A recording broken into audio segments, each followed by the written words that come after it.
चलत बा। माई के दरबार में एगो भक्त गइल बा और माई से अर्जी लगौले बा। कहले बा कैसे? आइल बा भक्त लहले नारियर चुनरिया मायरिया नु हो।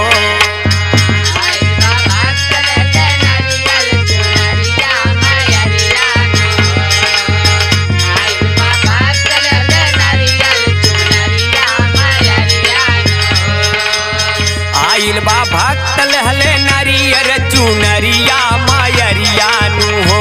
खड़ा रउरी दुअरिया मायरिया नु हो।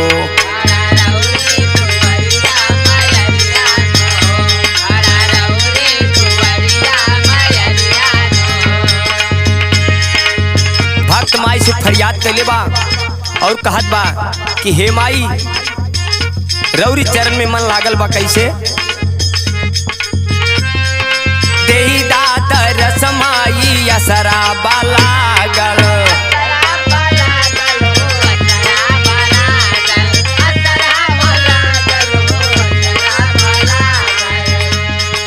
राउर चरनिया में जिया अनुरागल।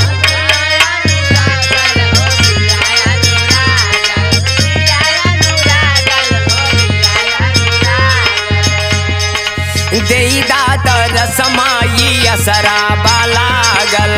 राउर चरनिया में जिया अनुरागल। हथवा में लेके आजा खप्पड़ कटरिया मायरिया नु हो।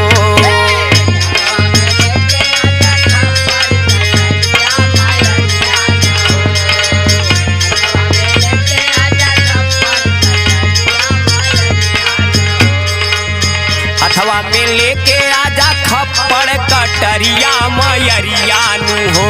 खड़ा रउरी दुअरिया मायरिया नु हो।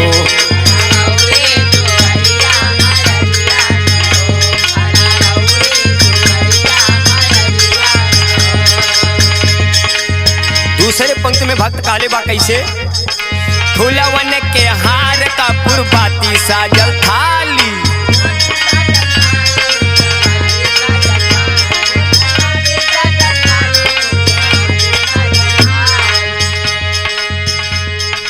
रउरी दरस बीना व्याकुल बा माली।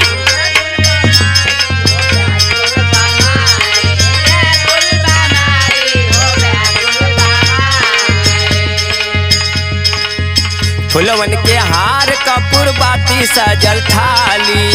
रउरी दरस बिना व्याकुल बा माली। होता या बेर लेके आ जाला सकरिया मायरिया नु हो।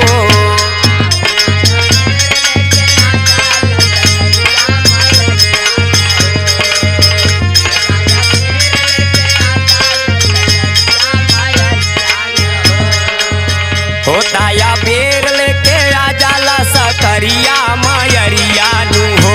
खड़ा रउरी दुअरिया मायरिया नु हो।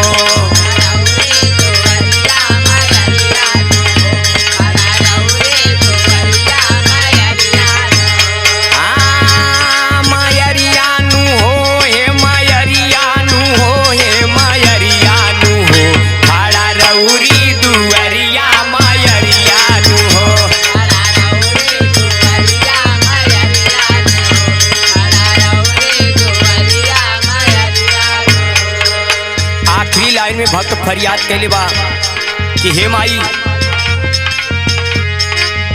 तोहार पूजा कैसे कैसे होखेला? 9 दिन 9 रात होला पूजनिया।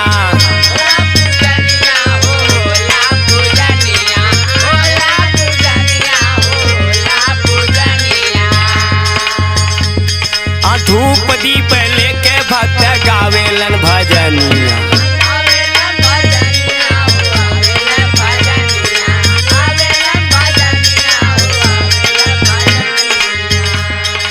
नव दिन नवरात्र होला पूजनिया।